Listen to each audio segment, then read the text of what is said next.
സേതുവിന്റെ പല്ലവിയുടെ നാളത്തെ നല്ലൊരു കഥ കേട്ടാലോ? അതിനു മുമ്പായി ആദ്യമായി കാണുന്നവരുണ്ടെങ്കിൽ ചാനൽ ഇഷ്ടപ്പെട്ട ഒന്ന് സബ്സ്ക്രൈബ് ചെയ്യാൻ മറക്കരുത്.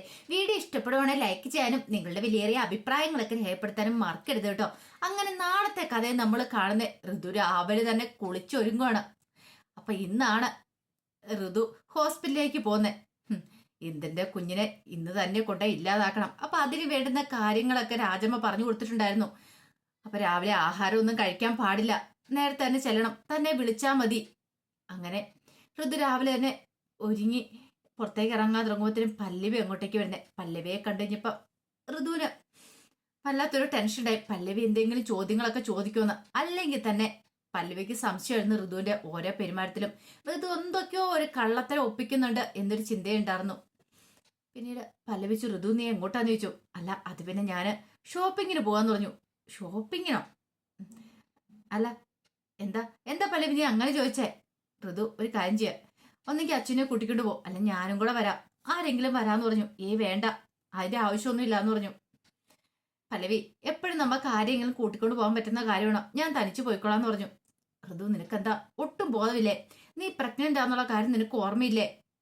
ഈ സമയത്ത് തനിച്ചു പോയിക്കൂടാ. പിന്നെ തനിച്ചു പോയിക്കൂടാ, ജീവിതത്തിൽ ഇനി അങ്ങോട്ട് ഞാൻ തനിച്ച് തന്നെയാന്ന് പറഞ്ഞു. എനിക്ക് തനിച്ചു പോകാനറിയാം, ഞാൻ കുഞ്ഞുവച്ചൊന്നും അല്ലല്ലോ.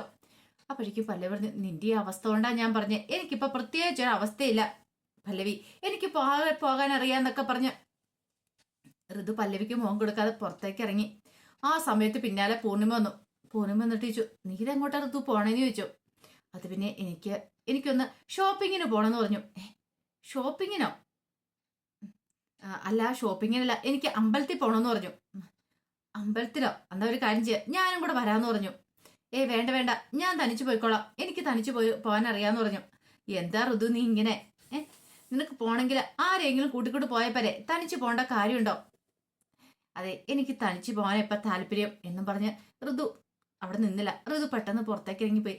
അപ്പോഴേക്കും ശ്രീഹരി ഉണ്ടായിരുന്നു. കാരണം ശ്രീഹരിയോട് പറഞ്ഞിട്ടുണ്ടായിരുന്നു പല്ലവി, ഋതുവിന്റെ ഓരോ നീക്കങ്ങൾ ശ്രദ്ധിക്കണം, അവൾക്ക് എന്തൊക്കെയോ കള്ളത്തരം ഉള്ളവൾ തോന്നുന്നുണ്ട്. പക്ഷെ ശ്രീഹരിക്ക് അത് എന്താണെന്ന് അറിയില്ലായിരുന്നു. പക്ഷെ പല്ലവി ചേച്ചി പറഞ്ഞിട്ടുണ്ടെങ്കിൽ അതിനകത്ത് എന്തെങ്കിലും ഒരു കാരണമില്ലാതെ വെറുതെ പറയില്ല എന്നറിയാം.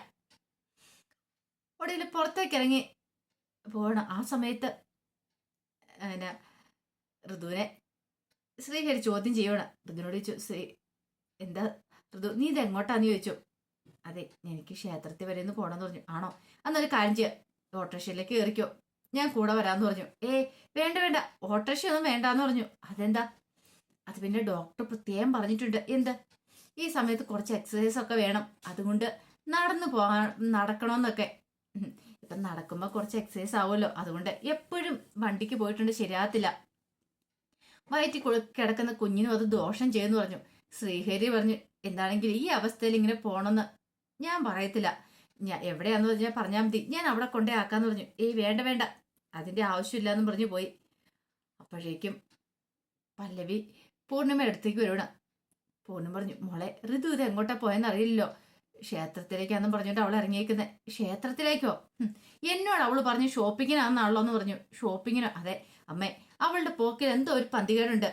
കഴിഞ്ഞ ദിവസം തൊട്ട് അവളെ നമ്മൾ ശ്രദ്ധിക്കുന്നല്ലായിരുന്നോ? അവൾക്ക് എന്തോ ഒരു കാര്യമുണ്ട്, അവൾ നമ്മളിന്ന് എന്തൊക്കെയോ ഒളിപ്പിച്ചു വെക്കുന്നുണ്ട്.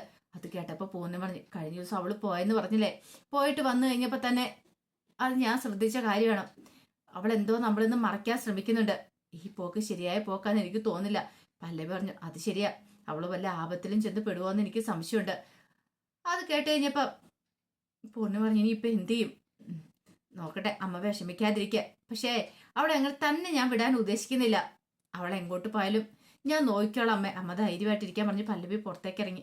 പുറത്തേക്ക് എന്നിട്ട് ശ്രീഹരിയോട് പറഞ്ഞു, ശ്രീഹരി ഇപ്പൊ ഋതു ഇറങ്ങി പോയില്ലെന്ന് ചോദിച്ചു. പോയി, ഞാൻ ചെല്ലാന്ന് പറഞ്ഞ കൂടെ, പക്ഷേ എങ്കില് സമ്മതിച്ചില്ല എന്ന് പറഞ്ഞു. അത് കേട്ട പല്ലവി പറഞ്ഞു, ഋതു നമ്മളെല്ലാരും പറ്റിച്ചിട്ട് പോയേക്കോന്ന് തോന്നേ, ഒരു കാര്യം ചെയ്യാം, നീ ഓട്ടോറിക്ഷ എടുക്ക് ശ്രീഹരി, നമുക്ക് അവളെ പിന്തുടരണമെന്ന് പറഞ്ഞു. ശ്രീഹരി പിന്നെ ഒന്നും നോക്കില്ല. പല്ലവി കയറി. ശ്രീഹരി ഋതുവിനെ ഫോളോ ചെയ്ത് പോവാണ്. അതേ സമയത്ത് ഇന്ദിര മുറിയിൽ ഇങ്ങനെ ആലോചിച്ചോണ്ടിരിക്കുക, എന്ത് ചെയ്യണമെന്ന് അറിയത്തില്ല. തന്നെ ആർക്കും വേണ്ട, ഈ വീട്ടിലും വേണ്ട, തന്റെ വീട്ടിലും വേണ്ട. താനാണെങ്കിലോ ഇപ്പൊ ചങ്ക് പറിച്ച് കാണിക്കുന്നുണ്ട്. ഋതുവിനോട് സ്നേഹമൊക്കെ പ്രകടിപ്പിക്കുന്നുണ്ട്.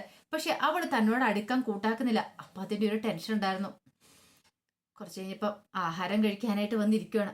ആ സമയത്ത് ബേബി ചേച്ചി ആഹാരം എടുത്തോണ്ട് വെച്ചു. എന്തിനെങ്കിലും നോക്കിയിരുന്നു. ബേബി ചേച്ചി അങ്ങോട്ട് പോവുകയും ചെയ്തു. എന്തിനാകപ്പാട് ടെൻഷനായി. വിളമ്പി തരുന്ന പോലും ഇല്ലോ എന്നൊരു ചിന്ത. അപ്പോഴേക്ക് സേതുവും കൂടെ കൈ കഴുകി വന്നു. സേതു എന്നിട്ട് നീ എന്താടാ എന്തിനാ എടുത്ത് കഴിക്കാത്തെന്നൊക്കെ ചോദിക്കണം. ആ സമയം പൂർണ്ണിമ വന്ന് സേതുവിന് വിളമ്പി കൊടുക്കുകയൊക്കെ ചെയ്യണം. അപ്പോഴേക്ക് സേതു പറഞ്ഞു, അമ്മേ അവനും കൂടെ വിളമ്പി കൊടുക്കാൻ പറഞ്ഞു. അപ്പോഴേക്കും പൂർണ്ണിമ പറഞ്ഞു, കൈയുണ്ടല്ലോ വേണമെങ്കിൽ വിളമ്പി എടുത്ത് കഴിച്ചോളൂ എന്ന് പറഞ്ഞു. പൂർണ്ണിമയ്ക്ക് നല്ല ദേഷ്യമായിരുന്നു ഇന്ദ്രനോട്. സേതു പറഞ്ഞു, എന്താ അമ്മേ, അമ്മ എന്താ ഇങ്ങനെയൊക്കെ എന്നൊക്കെ പറഞ്ഞു. ഒടുവില് പൂർണ്ണിമ ആഹാരം വിളമ്പി കൊടുക്കുകയാണ്. ഇന്ദ്രന് ഭയങ്കര ബുദ്ധിമുട്ടൊക്കെ ഉണ്ട്. പക്ഷെ ഇന്ദ്രനെ അപ്പൊ ചിന്തിച്ചു, ഇതിനേക്കാളും വലുതാണല്ലോ താൻ ചെയ്തു കൂട്ടിയത്. പെറ്റമ്മയ്ക്ക് പോലും വേണ്ട, പിന്നെ ഇവരത്ത് ഇത്രയെങ്കിലും ഒരു സ്നേഹം കാണിക്കുന്നുണ്ടല്ലോ എന്നൊരു ചിന്തയൊക്കെ മനസ്സിലാക്കി വന്നു. പൂർണ്ണിമ അങ്ങോട്ട് പോയി കഴിഞ്ഞപ്പോ സേതു പറഞ്ഞു, അതെ, ഇതൊന്നും കണ്ട് നീ സങ്കടപ്പെടേണ്ട കാര്യമൊന്നുമില്ല. നീ കുടുംബത്തോട് ചെയ്തു വെച്ച് നോക്കി കഴിയുമ്പോ ഇതൊക്കെ എന്ത് നിസ്സാരവാ. ഇനിയെങ്കിലും നീ നന്നാവാൻ നോക്കിയില്ലെങ്കിൽ അറിയാലോ എന്തിനാ, നിനക്ക് ഇവിടെ നിന്നല്ല സ്വന്തം വീട്ടിലും ഒരിടത്തും ഒരു സ്ഥാനം ഉണ്ടായിരിക്കില്ല. അത് കേട്ടപ്പോ ഇന്ദ്രൻ പറഞ്ഞു, എനിക്കതൊക്കെ മനസ്സിലാവുന്നുണ്ട് സേതു, മാറണമെന്ന് എനിക്ക് ആഗ്രഹമുണ്ട്. പക്ഷെ എന്നെ കൊണ്ട് അതിന് സാധിക്കാത്തോണ്ടല്ലേ. അത് കേട്ട് കഴിഞ്ഞപ്പോ സേതു പറഞ്ഞു, അത് പെട്ടെന്നൊന്നും മാറ്റാൻ പറ്റുന്ന ചില കാര്യങ്ങളൊക്കെയാണ്, മാറ്റാൻ പറ്റാത്ത കാര്യങ്ങൾ നിന്റെ ഉള്ളില്. അതൊക്കെ മാറ്റണമെങ്കിൽ നീ കൃത്യമായ യോഗ ചെയ്യണം, അതുപോലെ എക്സസൈസും കാര്യങ്ങളൊക്കെ ചെയ്യണം. എങ്കിൽ മാത്രം നിനക്ക് മാറ്റങ്ങളൊക്കെ ഉണ്ടാവുള്ളൂ. ഒടുവില് ഇന്ദ്രൻ പറഞ്ഞു, ഞാൻ നോക്കട്ടെ, എന്നെ കൊണ്ട് പറ്റുന്ന പോലെയൊക്കെ ഞാൻ ചെയ്യാന്ന് പറഞ്ഞു. ഈ സമയത്ത് പുറത്തേക്ക് പോയിട്ട് ഋതു രാജമ്മയെ ഫോൺ വിളിക്കുകയാണ്. രാജമ്മയെ ഫോൺ വിളിച്ചിട്ട് പറഞ്ഞു, ചേച്ചി എങ്ങോട്ടേക്കാ ഞാൻ വരണ്ടേ, ഞാൻ വന്നുകൊണ്ടിരിക്കുവാന്ന് പറഞ്ഞു. ആ മോളെ, മോൾക്ക് ക്ലിനിക്ക് അറിയാലോ, ഒരു കാര്യം ചെയ്യാം, മോൾ അങ്ങോട്ടേക്ക് പോരെ, ഞാൻ അവിടേക്ക് വരാന്ന് പറഞ്ഞു. വേറെ പ്രശ്നമൊന്നും ഇല്ലല്ലോ അല്ലേ? പ്രശ്നമൊന്നും ഇല്ലാന്ന് പറഞ്ഞു. അങ്ങനെ കോള് കട്ട് ചെയ്തു. ഋതുവിനൊരു പേടിയുണ്ട്, ഇനിയിപ്പം ഒരു ദിവസം അങ്ങനെ ലേറ്റ് ആയി കഴിഞ്ഞിട്ടുണ്ടെങ്കിൽ വീട്ടിൽ എന്താ പറയുന്നതെന്ന്, താൻ ചെന്ന് പെടാൻ പോകുന്ന വലിയൊരു അപകടത്തിലേക്ക് എന്നുള്ള കാര്യം ഋതുവിന് അറിയത്തില്ല. ഈ സമയത്ത് ശ്രീഹരിയും പല്ലവിയും കൂടെ ഫോളോ ചെയ്യുന്നുണ്ട് ഋതുവിനെ. കുറച്ചു നേരം ചെന്ന് കഴിഞ്ഞപ്പോഴത്തേനും ശ്രീഹരിയോട് പല്ലവി പറഞ്ഞു, തെങ്ങ് നോക്ക് ശ്രീഹരി, അവൾ അങ്ങോട്ടേക്കാണല്ലോ കയറി പോണേന്ന് പറഞ്ഞു. അതെന്തായതെന്നൊക്കെ അറിയാമെന്ന് ചോദിച്ചു. ഒന്നും അറിയത്തില്ല പല്ലവി ചേച്ചി എന്ന് പറഞ്ഞു. അങ്ങനെയാണെങ്കിൽ അവൾ ഏതോ അപകടത്തിലേക്കാണല്ലോ, എന്നോട് ഷോപ്പിങ്ങിനാന്ന് പറഞ്ഞു, അമ്മയോട് ക്ഷേത്രത്തിലേക്കാന്നും പറഞ്ഞു. ഒരു കാര്യം ചെയ്യാം, നമുക്കിവിടെ നിൽക്കാം, എന്താ സംഭവിക്കുന്ന അറിയാലോ എന്ന് പറഞ്ഞിട്ട് അവര് പുറത്ത് ഓട്ടോറിക്ഷ ഇട്ടിട്ട് ആ സൈഡിൽ തന്നെ ഇങ്ങനെ നിൽക്കുകയാണ്. ഋതു അങ്ങോട്ട് കയറി പോകുന്ന കണ്ടു. പക്ഷേങ്കില് ശ്രീഹരി പറഞ്ഞു, പല്ലവി ചേച്ചി ഒരു കാര്യം ചെയ്താലോ, നമുക്ക് പതുക്കെ അങ്ങോട്ടേക്ക് ഇറങ്ങി ചെന്നാലോ എന്ന് ചോദിച്ചു. ഒരു പക്ഷേങ്കിൽ അവിടെ എന്താ നടക്കണേന്ന് അറിയാലോ എന്ന് പറഞ്ഞു. അങ്ങനെ ശ്രീഹരിയും പല്ലവിയും കൂടെ എന്ത് ചെയ്യുവാണ്, ഋതു പോയ ആ ക്ലിനിക്കിലേക്ക് കയറി ചെല്ലുവാണ്. അപ്പൊ അവിടെ നടക്കുന്ന എന്താ ഏതെന്ന് അറിയത്തില്ല. അവൾ ആരെ കാണാൻ എന്തിനാ പോയെന്നും അറിയത്തില്ല. എന്തോ ഒരു കള്ളത്തരം ഉണ്ടെന്ന് മനസ്സിലായി. ഋതു ആണെങ്കിലോ ഒരു തവണ പറയുകയും ചെയ്തു, തനിക്ക് ഈ കുഞ്ഞിനെ ആവശ്യമില്ല, താൻ ഈ കുഞ്ഞിനെ ഇല്ലാതാക്കുന്നൊക്കെ. അതൊക്കെ പല്ലവിയുടെ മനസ്സിൽ കിടക്കുന്നുണ്ടല്ലോ. പക്ഷേങ്കില് ഋതുവിന്റെ വിചാരം എന്താ, അവിടെ ചെന്നോടനെ തന്റെ കുഞ്ഞിനെ അബോർട്ട് ചെയ്ത് കളയും, പിന്നെ തനിക്ക് സുഖമായിട്ട് വീട്ടിലേക്ക് തിരികെ വരാന്നാ. പക്ഷെ അവിടെ നടക്കുന്ന മറ്റൊന്നായിരുന്നു. പെൺകുട്ടികളെ ബോധം കടത്തിക്കൊണ്ട് പോവുക ചെയ്തുകൊണ്ടിരുന്നേ. പക്ഷെ അത് ഋതുവിന് അറിയില്ല. ഋതു അങ്ങനെ ചെന്ന് കഴിഞ്ഞപ്പോൾ ഡോക്ടർ ഉണ്ടായിരുന്നു. ഡോക്ടറിന് ബാ ഇരിക്കെ എന്നൊക്കെ പറഞ്ഞു. അല്ല, ആഹാരം ഒന്നും രാവിലെ കഴിച്ചില്ലോ എന്നൊക്കെ ചോദിക്കുന്നുണ്ട്. ഇല്ല ഡോക്ടർ, ഒന്നും കഴിച്ചില്ല. രാജമ്മ പറഞ്ഞു, ഞാൻ ഡോക്ടറോട് കാര്യങ്ങളൊക്കെ പറഞ്ഞിട്ടുണ്ടായിരുന്നു, അറിയാലോ. അത് കേട്ടപ്പോൾ ഋതു പറഞ്ഞു, എല്ലാം അറിയാം, അന്ന് പിന്നെ ഡോക്ടർ പറഞ്ഞ പോലെയൊക്കെ ഞാൻ ചെയ്തിട്ടുണ്ടെന്നൊക്കെ പറഞ്ഞു. എന്നാ ശരി ഇരിക്കെ, ഞാൻ ഇപ്പൊ വരാമെന്ന് പറഞ്ഞ് ഡോക്ടർ അങ്ങോട്ട് എഴുന്നേറ്റ് പോവാണ്. ഈ സമയത്ത് രാജമ്മ പറഞ്ഞു, ഞാനും കൂടെ വരാമെന്ന് പറഞ്ഞ് ഡോക്ടറുടെ പിന്നാലെ രാജമ്മ അങ്ങോട്ട് പോയി. രാജമ്മയ്ക്കറിയാം ഇവള് നിസ്സാരക്കാരിയൊന്നും അല്ല, ഏതോ കാശുള്ള വീട്ടിലെ പെൺകുട്ടിയാണെന്നറിയാം. ഇവളെ കൈകാര്യം ചെയ്യുമ്പോൾ സൂക്ഷിച്ച് വേണമെന്ന് അറിയാം. ആ സമയം ശ്രീഹരിയും പല്ലവിയും പുറത്തു വന്നു. അകത്തേക്ക് നോക്കുകയാണ്. അവിടെ എന്താ ഏതാ സംഭവിക്കുന്നൊന്നും അറിയത്തില്ല. അവൾ എന്തിനാ ഇങ്ങോട്ടേക്ക് വന്നതെന്ന് പോലും അറിയത്തില്ല. അവൾ ഇനി വല്ല അപകടത്തിലേക്കാണോ വന്ന് ചാടുന്നതെന്ന് അറിയത്തില്ല. അങ്ങനെ എന്തേലും ആണെങ്കിലും രക്ഷിക്കണമല്ലോ, അതിന് വേണ്ടിയിട്ട്. അപ്പൊ അതിന്റെ വിശേഷങ്ങളൊക്കെ കാണുന്നേ.